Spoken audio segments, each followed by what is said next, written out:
How many discounts does USAA Auto Insurance offer? Too many to say here. Multi-vehicle discount, safe driver discount, new vehicle discount, storage discount, legacy. How many discounts will you stack up? Visit USAA.com/auto discounts. Restrictions apply. Close your eyes, exhale, feel your body relax, and let go of whatever you're carrying today. Well, I'm letting go of the worry that I wouldn't get my new contacts in time for this class. I got them delivered free from 1-800-CONTACTS. Oh my gosh, they're so fast. And breathe. Oh, sorry. I almost couldn't breathe when I saw the discount they gave me on my first order. Oh, sorry. Namaste. Visit 1-800-CONTACTS.com today to save on your first order. 1-800-CONTACTS. On WhatsApp, no one can see or hear your personal messages. Whether it's a voice call, message, or sending a password. To WhatsApp, it's all just this. So whether you're sharing the streaming password in the family chat or trading those late-night voice messages that could basically become a podcast, your personal messages stay between you, your friends, and your family. No one else. Not even us. WhatsApp. Message privately with everyone. Pie in the Sky Media.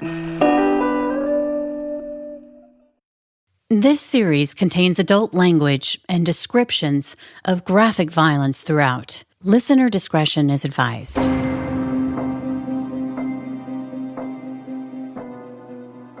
Always forget my microphone.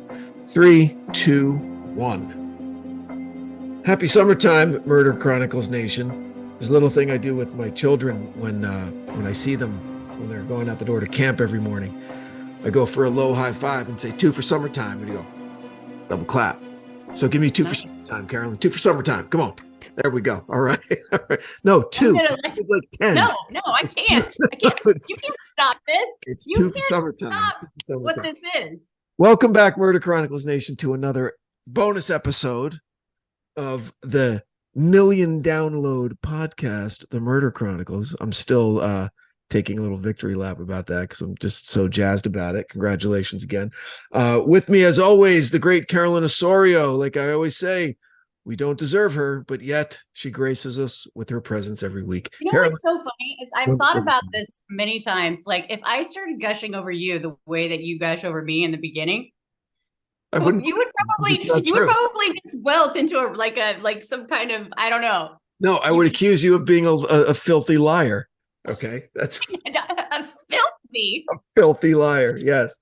I don't think I warrant a filthy. Well, because you don't know any better, but that's what it would be. That's exactly what it would be. Because you can't take a compliment. Wait, this is fun. He's okay. Brandon's crossing his arms. No, because I'm ready to work. I'm ready to work, and all you want to do is fight. I feel like this is something that is like we need to talk about here. I don't want to fight, Carolyn. I'd rather work. Okay, thank you. So, the Sanitarium. This was a super cool episode because it checked a lot of boxes for me. First of all, the absurdity of this kind of quack medicine, okay, that unfortunately persists to this day. Absolutely. and the idea of the Sanitarium, which was born from the tuberculosis, kind of epidemic.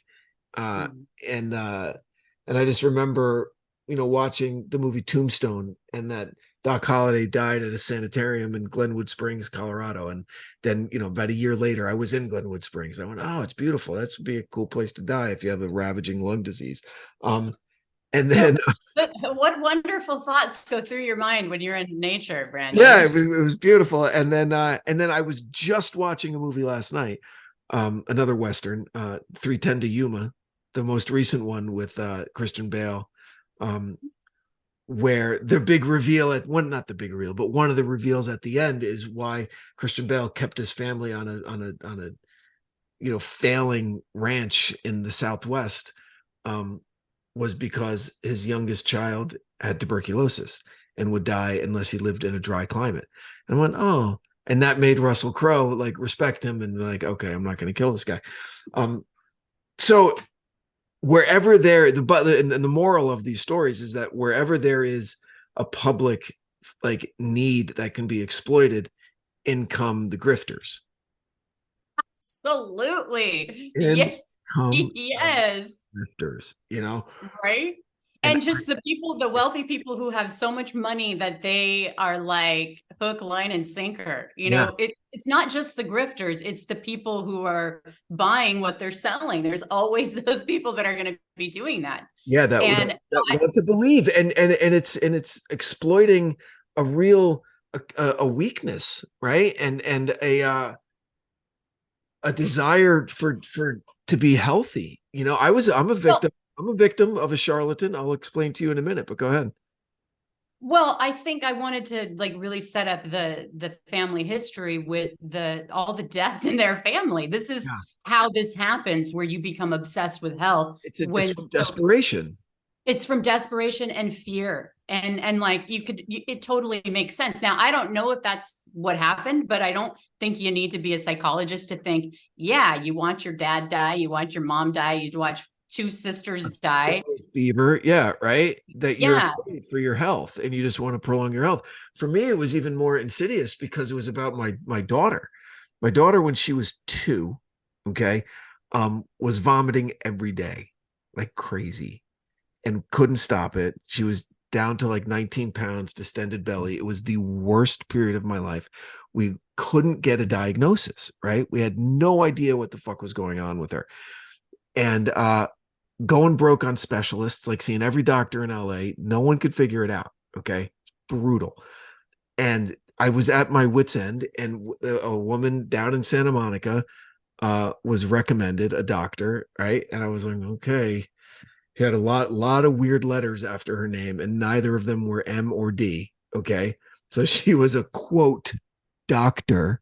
Okay. Mm-hmm. Which she wasn't even a quote. There was nothing there. Right. There was some weird, there was something like da da da, like after her name, right? That made I get it. Made it look legit. Sitting in the waiting room, right, with my wife and my daughter, and Cindy Crawford is sitting there, right? And as a Gen Xer, I went, okay, well, this is legit. Cindy Crawford's here. Of course. Right? Of course.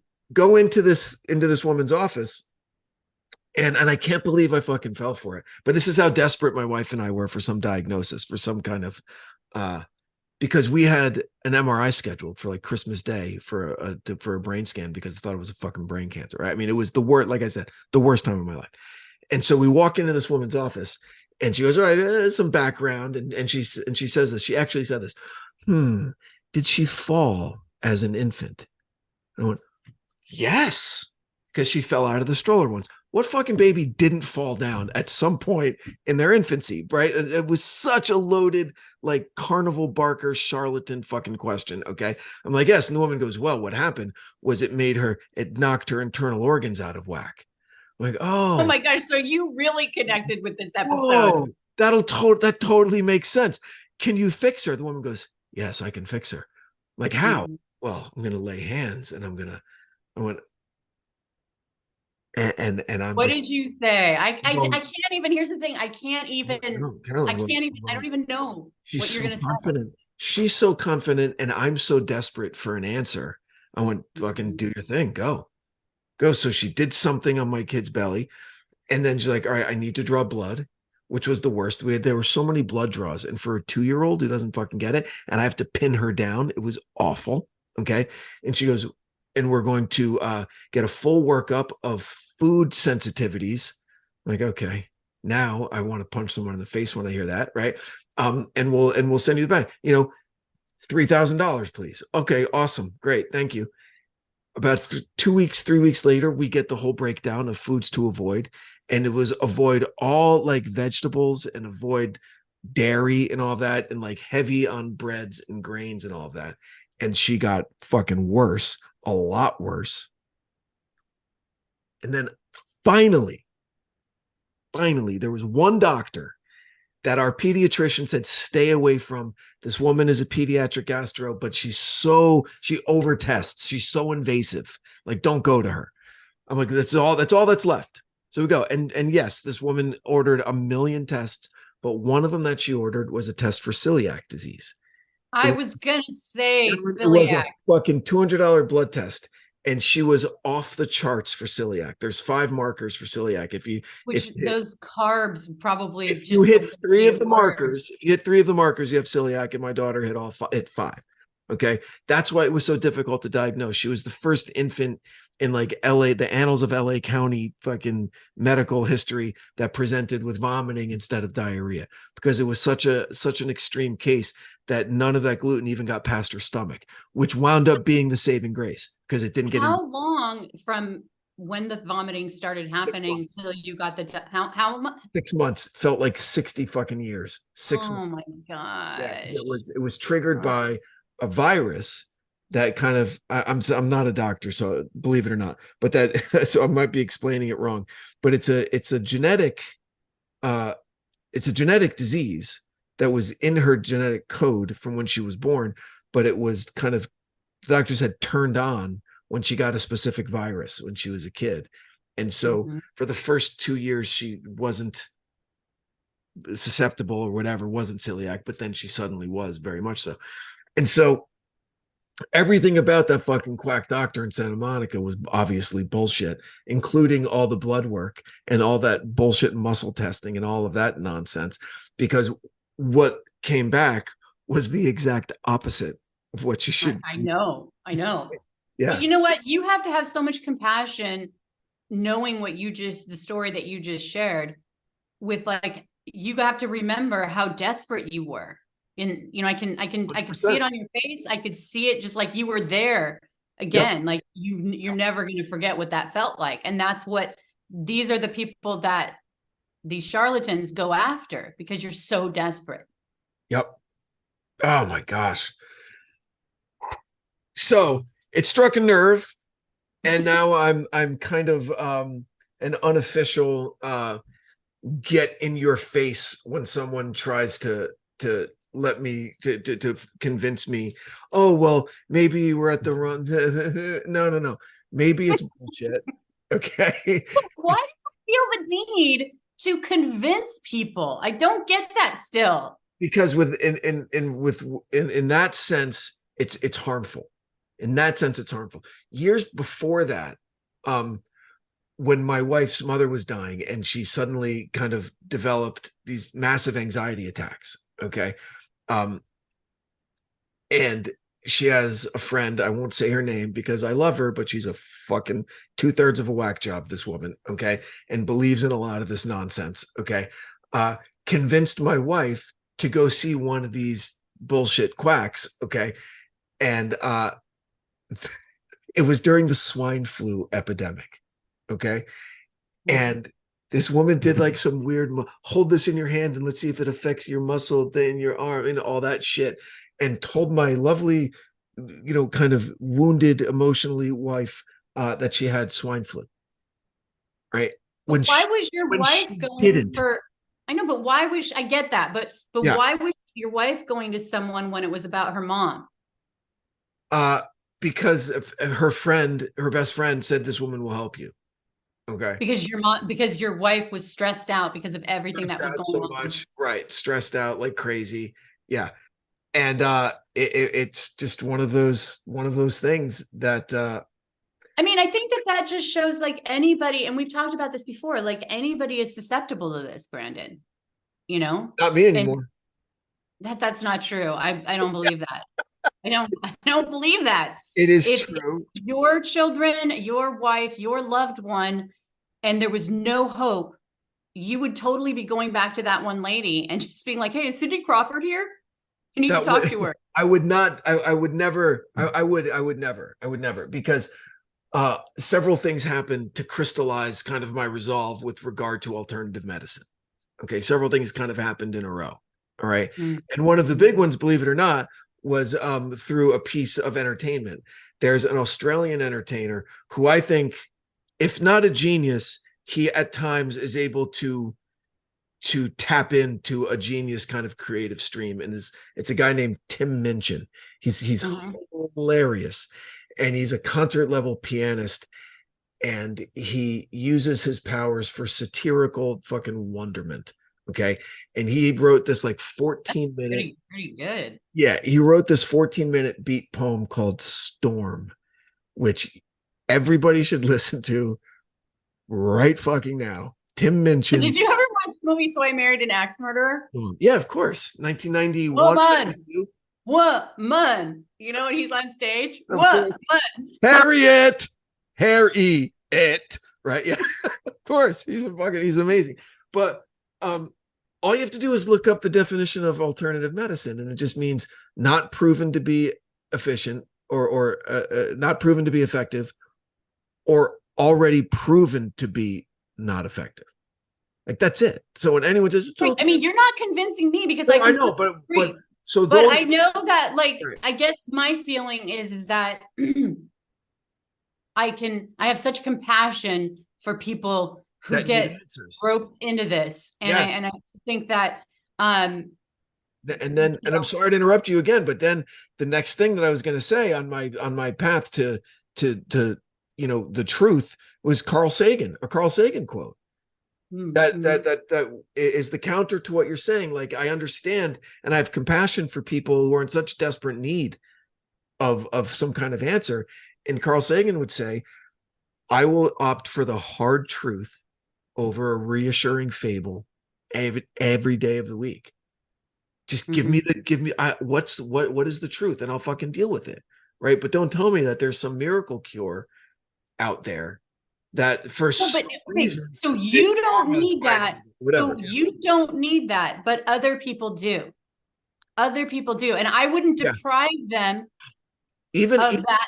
Really? You wouldn't deprive them of it, even if you know that it's false hope and something that's not going to help them, when maybe something that maybe there's something that is, or maybe there isn't an answer, and enjoy the time that you have left, I think it really depends on the person. Yeah. Honestly, it really depends on the person, I think that, I always take something with, like, context is everything. Who is this person? Who am I dealing with? I'll say things to people that I don't believe, but I know they believe, and I wouldn't disrespect them to say otherwise, and that would actually give them comfort. Right. You know what I mean? And I would because I just have too much respect for the millions of years of evolution that led to the miracle of the human brain. And if they're using it like the fucking dipshit, okay, then maybe they need a wake-up call. Okay, because I just have to. I think that you think you're Mr. Hardcore, and I think that you are too, but I don't totally believe that you're just like, I just don't. And maybe I'm in denial. That's okay. Maybe I'm in denial, and I would be, I don't know. I just think that it's a case-by-case basis. And these women who got under her spell, and when you get under someone's spell like this, and they were looking for a mother. They were looking for a mother, and that is so potent. That is so potent. I agree, but what if they met someone instead who was like a kind neighbor, okay, and was a motherly figure, and didn't say, here's a cure, and give me power of attorney, and I'm going to wear your clothes and your jewelry and slowly kill you, right? There's a version of this story that ends really, really well, where they actually find a mother figure. Well, no, they had one, Margaret. Like, but people have their journey. People have people have their journey, and that journey is most often, if they're led astray, it's from an opportunistic piece of shit that sees an opening and will prey on someone's desperation. We both agree on that. We both absolutely agree on that, and I think that I have. I don't know. I guess I just don't feel like I need to shake somebody and say, hey, you're dumb, you need to listen to me, evolution, like science.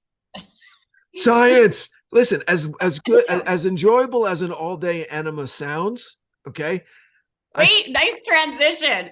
I still don't think that Dr. Hazard was actually a doctor. Now, all right, so let's back up a little bit here.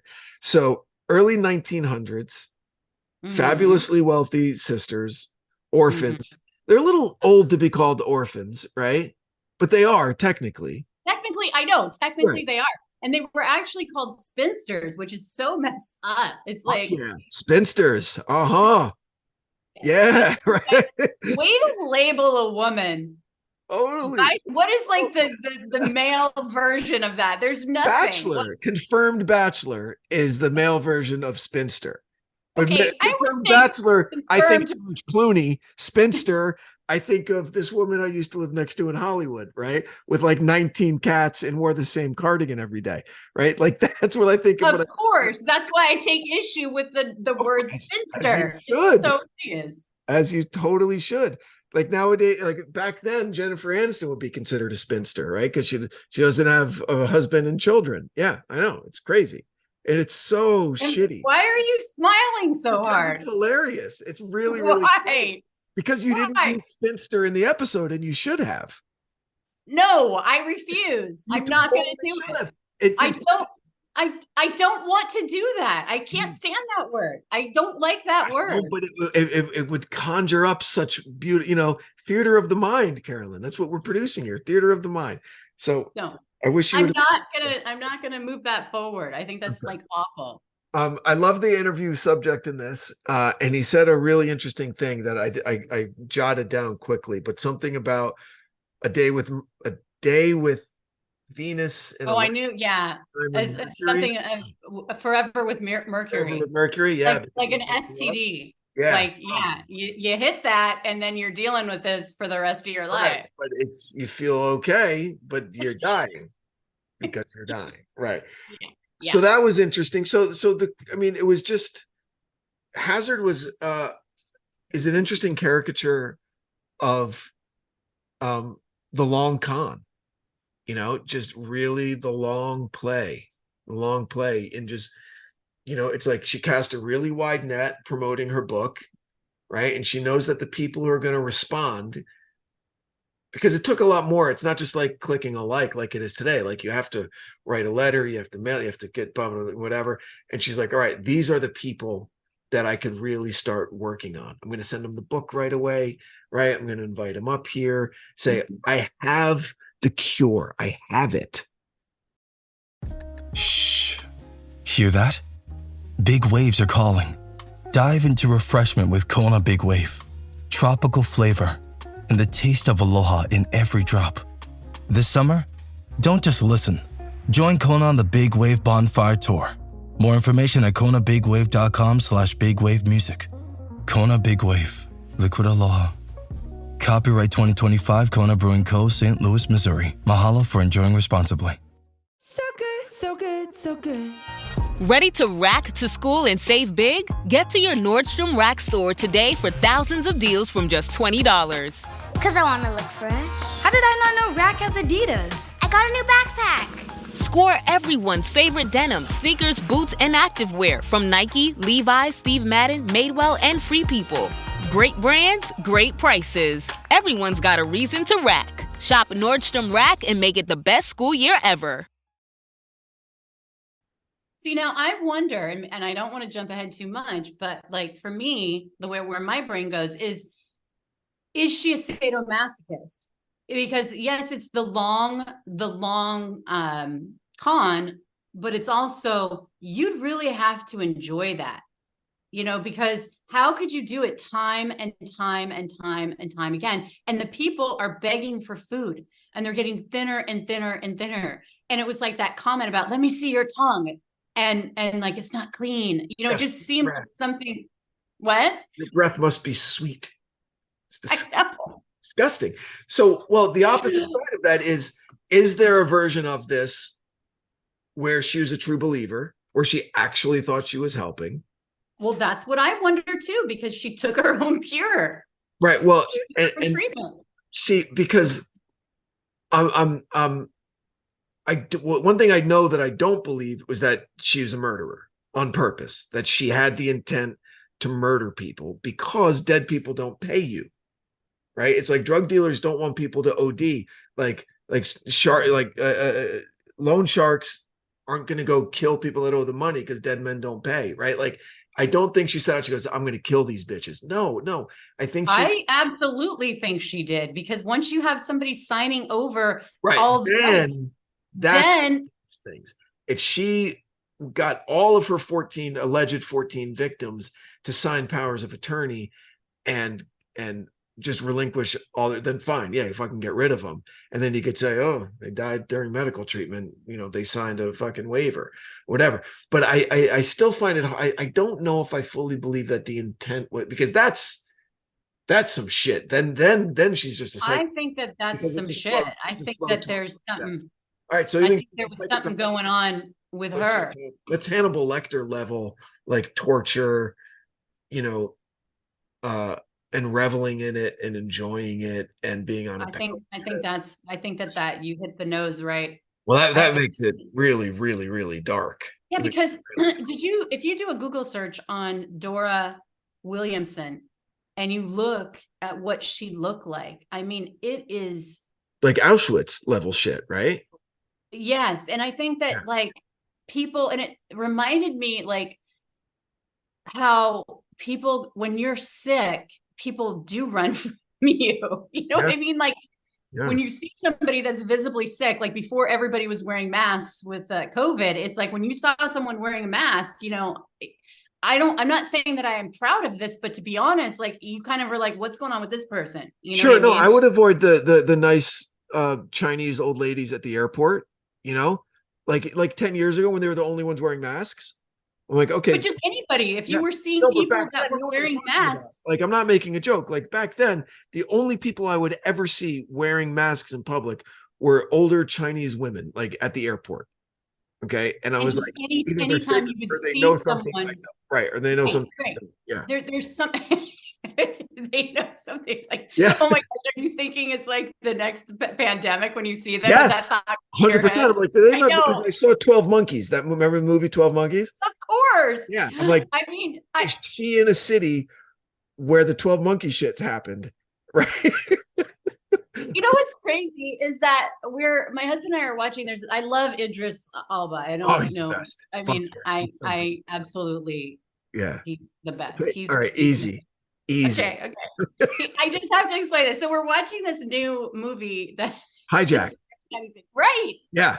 And I told my husband the way that he's clocking all these people on a plane, like that's exactly, I'm a massively nervous flyer, right? Yeah, so that's exactly what I do. And I'm just looking for any clue to see what's happening. And I'm not proud of it. I'm just saying, like, I don't even know what I'm saying. My brother does the same thing.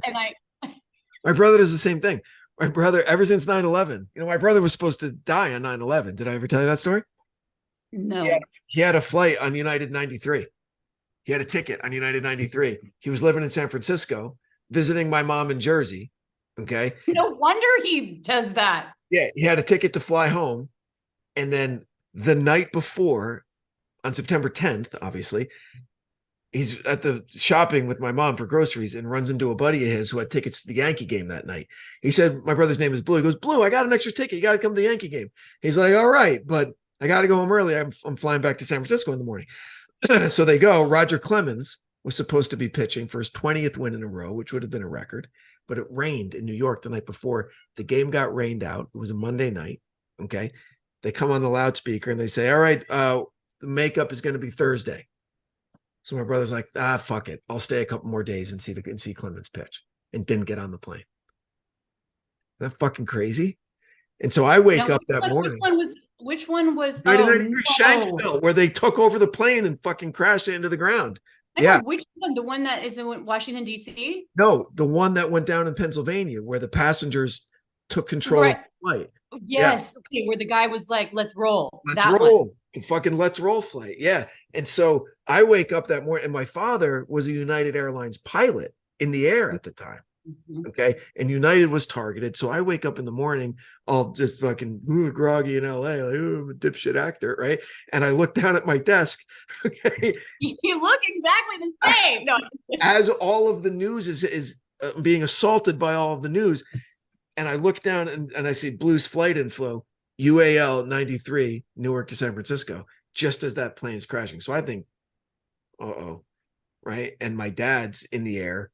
And, you know, so it was a really fucking. That's like way too close. It was crazy. Oh, it was fucking crazy. And then you couldn't get a line in to anywhere on the East Coast. Everything was busy, like all the. But anyway, he finally answered the phone, and it was it was nuts. But so anyway, getting back to this. So, okay, you've convinced me that this woman was a psychopath and had murder on her mind, which makes it very, very dark for me. I was upset listening about a 30-minute enema, and then it just kept getting worse till it was just a constant. It's like you have, I mean, and there were things that I didn't even put in there because. Well, you said garden hose. I didn't say it. He said it. He said it. But I mean, right. I cut out what he said at the end because he was like garden hose in the. Yeah. Oh yeah. Yeah. It was definitely truncated that line. Yeah, but it was. Yes. God, it came across I knew what you were getting at, and then. So something that you said that made me happy and then also made me think that she claimed that she was a victim of bias towards natural remedies. Yeah. Okay. So I like that bias existed even back then. I thought everyone was just really stupid back then. And believed a lot of it. But the fact that there was at least a faction of the medical community that was pushing back against this kind of snake oil shit made me happy. But then I also went, okay, not that I think, listen, in a perfect world, do I want all of them to be out of business? Yes, but I'm not a fucking fascist. Okay. So I agree that they have the right to practice medicine or their version of it, as long as they're not hurting people. And if they're hurting people, then they should be exposed and they should be shut down.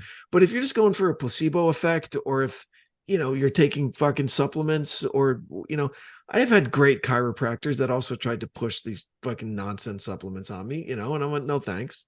It's all good.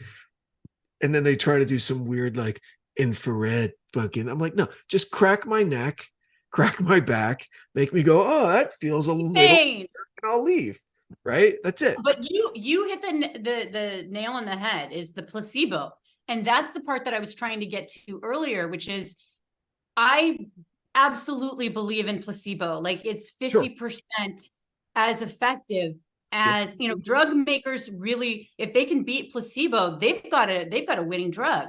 Yeah. And it's like, we talked about this before, the MASH episode with Yeah, absolutely. Yeah. So I mean, I feel like because placebo is so effective, and if it does give someone comfort, especially if you have some like horrible like diagnosis and it gives you comfort at night or whatever, so you can sleep, it's like, who are we to take that away from someone? But I absolutely agree with people can do what they want as long as they're not hurting other people. And that's where I take issue too. And clearly this woman was enjoyed and delighted in hurting other people, because to see them as skeletons, not once, but like, I guess in that town, the people would take all these walks and they were literally like walking skeletons with like 70 pounds. And then did I hear you say 50 pounds? 50 pounds. That's your bones and your organs. It absolutely. And her sister just wasn't able to make it that long, That's just okay.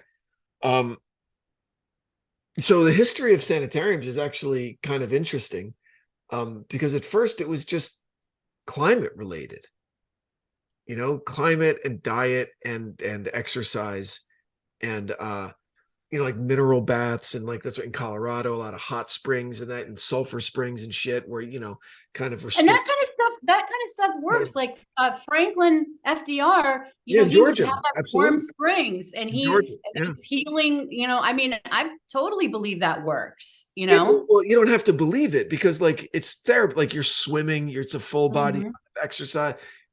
And hi, sorry, my cat just walked in the room, and so all of that. It's just when the bad actors show up and they're like, all right, here are a lot of people that are vulnerable, and I'm going to see if I can kill some people and make some money. Right. Yeah. Well, and that was the thing with that husband of hers. Like he was like totally on board with all of it. And I think they had a really weird kind of deal, Yeah. And I found it very shocking that, that's why I wrote down that thing. Oh, I didn't. was it 1911? No, that you could do all of this stuff without a medical license. Like medical licenses weren't required. People were like grandfathered in because I think it was 1904 when they had the American Medical Association that basically was like, okay, we're going to have standards. This is what it is. But then everybody else that already had that, they got grandfathered in. That was very, that was shocking to me that, we had mastered powered manned flight, but we didn't have a regulated medical industry. I know. That was kind of strange. And that the people got grandfathered in. Yeah, right. Oh, you're grandfathered in with your tincture. It's okay. The tincture. Your grandfather. But then the other thing that shocked me in this was that in the 1900s, there were still fucking hard labor camps for women. Like she got sentenced to hard labor. I know, right? Holy shit! The fuck is that about? But you know what's so weird is that she had the people who loved her. Like she was hated by many. She had the people that supported her, and like all the fasting specialists and the gurus of the fasting world came and supported her. And it was like she had the perfect alibis, or I don't know if it's an alibi, but like, hey, they were really sick when they came to me. Yeah. Not my fault because she performed all the autopsies. She performed the autopsies and said the cause and manner of death. So you really don't know why she was pardoned after 2 years? No. She had some highfalutin friends for sure. That seems kind of fishy. She must have had like sex pictures of the governor or something like that. I mean, I think that, they, in that book that Greg Olson's Starvation Heights, there was a passage in there where these kids, because that once the place burned down in 1935, there were just, the lore was already there. And then just like, people go there and, creep themselves out. And it's just become this place that people go to and, haunted and all that. And these kids found this black and white picture of her naked with her going like this. Yeah. And I'm like, I bet you there was so much going on with this woman and her Samuel and just like the pictures. For the listeners out there, when Carolyn said going like this, she was doing the classic double guns posing for like bodybuilders. Oh, and now that you're showing me how it's done, thank you for that humble brag. There you go. Way to get that in there. Oh my God. That's right. I didn't want to have to do that to everybody, but necessary. Yeah. So I mean, I just feel like, who knows what was going on there, but she definitely was the dominatrix of that relationship for sure. There was a movie with Anthony Hopkins 20 something years ago about a sanitarium, about people working at a sanitarium. And whenever I think about that, I don't know why, but I think about that long canvas loop around your belly that vibrates, for like weight. I always think that's what happens at sanitarium. I always think of One Flew Over the Cuckoo's Nest. I mean, I love that book and I love that movie. Right? Isn't that's a psych ward, right? But just when I hear the word sanitarium. Oh, see, I think it conjures a different image in me. It's because psych ward is like you can't leave. It's like a lockdown, like you're sent there because you're a fucking lunatic. Where sanitarium is like, I'm sick or I'm rich and I just want to get away up in the mountain air and have essential oils and sublingual tinctures like I mentioned and just spend a lot of money. And your belly vibrating. Right. I think of places like up in Mendocino or like the Pritikin Longevity Center or places like that, that are like for rich people. Like I did a podcast with a guy who older gentleman who just such a great guy, super talented, and wound up later in life marrying very, very, very, very well. Okay. Like, super, super old, like European money. Right. And then finds himself doing stuff like this, right? Like It goes, oh, I'm up in the mountains for 2 weeks, eating fucking moss and and drinking boiled spring water and bathing in sulfur baths, whatever. Like, I'll see you in 2 weeks and we'll get a pizza. I'm like, okay, great. Like that kind of shit, right? And so that's like these places. Well, and I think that's the thing about what another difficulty with this case is that they didn't think they'd be able to get a conviction against her because the average person who would be on the jury just would not be able to relate to rich people starving themselves and paying a high price to do so. Right. Like, right, but at some point when a person is begging for food and the person doesn't give it to them, like that's where culpability like comes into play. Right. Like that was my problem. That was my problem with Into the Wild. I read the book by Krakauer, which was great. And I normally love Sean Penn as a filmmaker, but his version of it had the kid dying and like being accepting of it. And like, it's his journey where I'm like, that's kind of bullshit. Because I bet if that kid had a cell phone, he would have fucking called his mom and said, please come get me, And, I think that's a hardcore kind of mentality that so when these women were starving, literally to death. Yeah. One of them, right? And the other one was not too far behind. Right. She literally and the woman didn't 3 persons like on purpose. Yeah. And they got the conviction. They got the conviction, but I know that in the book, it really talked about how the only reason that even moved forward was because Dora was wealthy and she leaned into the British government because they were British citizens and they were like, hey, like something needs to be done. And so all this pressure was put on King County, not Kitsap County, which was, the country cousin to King County, which is Seattle. And so they didn't really want to prosecute it because she was so powerful and people were afraid of her.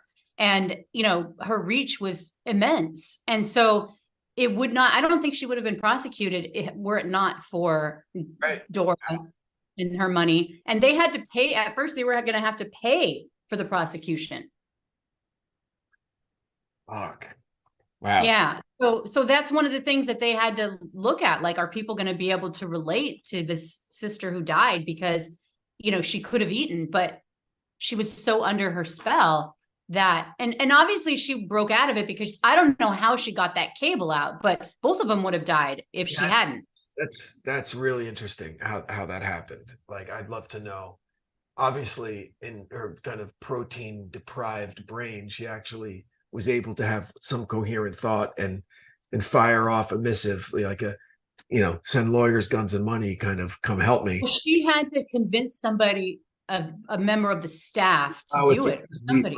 Yeah, there was, and that's another angle about this case: the bystander, right? Like all these nurses were letting it happen, and they were afraid. Like they were like, the woman accessory to murder. Yeah. Well, I mean, not really, because she could have eaten and she chose not to. Like they tried to get them to eat food and they're like, no, the treatment, Jesus Christ. What? The treatment. Well, that's what it seemed like. No, I know. It's we haven't even really talked about it being a cult, but I think it was. Oh, I totally think it was. And it's like the cult of personality. Yeah. She exhibits I trust you with my life, when that's what she was slowly robbing them of. Yeah, and it wasn't that slow. I mean, it takes like however many weeks you need food. 3 weeks, right? Was it 3 minutes, 3 days, 3 minutes without air, 3 days without water, 3 weeks without food. Yeah, I mean, it's the broth kept him alive longer than what would have, tomato water. I'm just saying, I definitely think this is a cult. I would totally chalk this up as a cult. And she had the cult of personality. And, I mean, but part of me feels like, and this is, I don't even like to say this because this woman just, but the machismo that she had I was thinking the balls on this woman, machismo, like what is the feminine word for her owning her own stuff and like making her way in a man's world. Gravitas. And like gravitas and the ability to back it up and to have men like kind of quake in their boots, like that so appeals to me. Yeah. But it's like, why did she have to do this? You know, I wish she would have just been legit, you know. What's great about confidence is, you know, I mean, you can fake it, no one can really tell the difference, you know.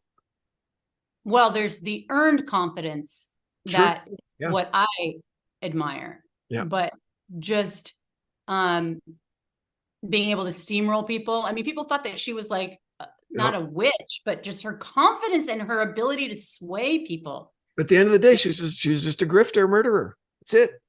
Okay. All of this bluster, all of this everything. She was just a fucking charlatan. Yeah. Yeah, absolutely. And how about, gosh, how smart it is. Keep your costs down. Your cure is to not eat anything. I know. It didn't cost her a fucking thing. She didn't even use like real tomatoes. She used canned tomatoes. Like she didn't want them to know. She's like, these are from the hilltops of Switzerland in spring or summertime. I mean, just that whole like she didn't want them to know that they were eating like canned tomatoes that probably had like strychnine, whatever that. Oh my gosh. Whatever that. What a great thing. I mean, that's like the precursor, or maybe a version of, what is it, homeopathy, where like you get the tiniest little bit of the medicine, the less of the medicine you get, the better. Like that's the whole philosophy of homeopathy. You know, that's kind of what she was doing. Like, let's give you as little of the tomato as possible, mostly water. So you might get a touch of vitamin C to avoid scurvy. Like that's it. And here's the thing, the power of that's another thing that she fed off of. Like, imagine what that power felt like to her, to know that people are starving and they're choosing not to eat at her It's a God complex right there. Yeah. Right. Yes. Yeah. Yes. And she's feeding off of that. She's gorging off of that. Wow. And she's probably eating fucking 3 square meals a day just outside the door. Maybe they could smell the. Well, no, I guess she had an incredible figure, and she was like, people, that was another thing. Because, you know, when you have that kind of confidence, and she's a presentation of herself. Okay. You said incredible figure. I thought, oh, I'm sorry. Okay. I see you, Branden. I see you. I do. All right. Well, listen, I got to go, but this was fun and educational. This was really educational, and it was an interesting world that I loved. We don't want to be in. Yeah. No, but I just loved hearing about it and imagining it. So that was a lot of fun. Everybody go listen to Tim Minchin, everything that he does, especially Storm, Minchin. I have no affiliation with him. I make no money. The Australian guy? He's the Australian guy. Just educate yourself. And it's so entertaining. He's amazing. You'll see. He paints a very odd kind of personality, right? To look at. Okay. Or you can just go watch So I Married an Axe Murderer. It's part of his shtick, his appearance. But then when he opens his mouth and starts playing piano and his satirical genius is, I'm telling you, there's no better. So check it out. All right. What do we got for next week? The prescription billionaire. Great. Could be a whack job. Great. I'll have some interesting things to add about prescription medicine and prescriptions in general. Something that I learned recently that I find very interesting, but I'll save that till next week. So Murder Chronicles Nation, thank you for spending some time with us today. Goes without saying that we deeply appreciate your support of the show. To that end, please consider supporting the great companies that support our show. Without them, we wouldn't be able to do it. Carolyn, again, great job. Thank you very much. Anything you'd like to add? Thank you so much for listening. We really appreciate it. And if you get a chance, go rate and review. We don't really know why it means so much, but it does apparently. So please do that. We appreciate it. Yeah, there have been some great reviews lately. Thank you. And some interesting ones from people who really don't like me, but that's okay. I like you anyway. And thank you for listening. So we will catch up with you next week. Look forward to it. Until then, stay safe. Bye. The Murder Chronicles is a Pie in the Sky production recorded live in the beautiful Pacific Northwest. We are produced by Brandon Morgan and myself, music by Soundstripe. For Pie in the Sky Media, I'm Carolyn Osorio, your writer and host. Thanks for listening.